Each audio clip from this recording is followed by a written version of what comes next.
ABC Kinderteach presents A Sick Day for Amos McGee, written by Philip C. Stead, illustrated by Aaron E. Stead. They must be related. They have the same last name.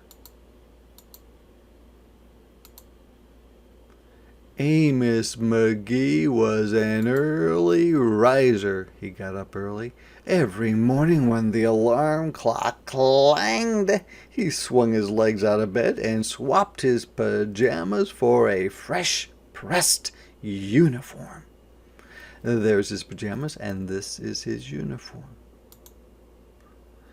He would wind his watch and set a pot of water to boil, saying to the sugar, "A spoonful for my oatmeal, please, and 2 for my teacup." So he puts a spoonful of sugar in his oatmeal and 2 spoons of sugar for his tea.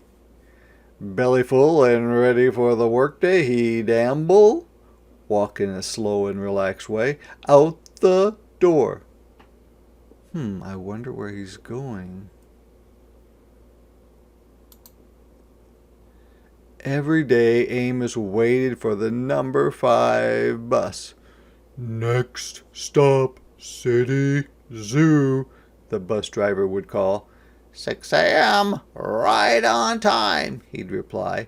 So, at 6 a.m. every day, he got on the bus to go to the zoo. Amos had a lot to do at the zoo, but he always made time to visit his good friends. I wonder who are his friends? Maybe other people that work there? Nope, it looks like it's the animals. He would play chess with the elephant, who thought and thought before making a move. I don't think I've ever seen an elephant play chess. Run races with the tortoise, who never ever lost. And a tortoise is like a big turtle. And I think Amos lets the tortoise win because they don't move very fast. Sit quietly with the penguin, who was very shy. So he just sits with the penguin. Lend a handkerchief to the rhinoceros, who always had a runny nose. That's very nice of him. And at sunset, which means almost dark, read stories to the owl, who was afraid of the dark. That's not good if you're an owl to be afraid of the dark, because they have to be outside in the dark all the time.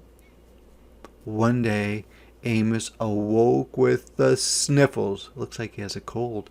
And the sneezes and the chills, which means he felt cold. He swung his achy legs out of bed, curled them back again, and said, "Ugh, I don't think I'll be going to work today." And look, he has bunny slippers and there's a mouse. Meanwhile, at the zoo, the animals waited for their friend. The elephant arranged his pawns, pieces on the chessboard, and polished or shined up his castles, more pieces on the chessboard. The tortoise stretched his legs and limbered up, did some stretching.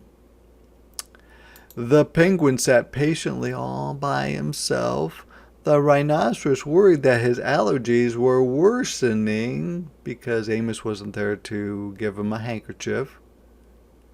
The owl perched atop a tall stack of storybooks, scratching his head in concern because Amos read to the owl, so Owl had a bunch of books he wanted Amos to read to him.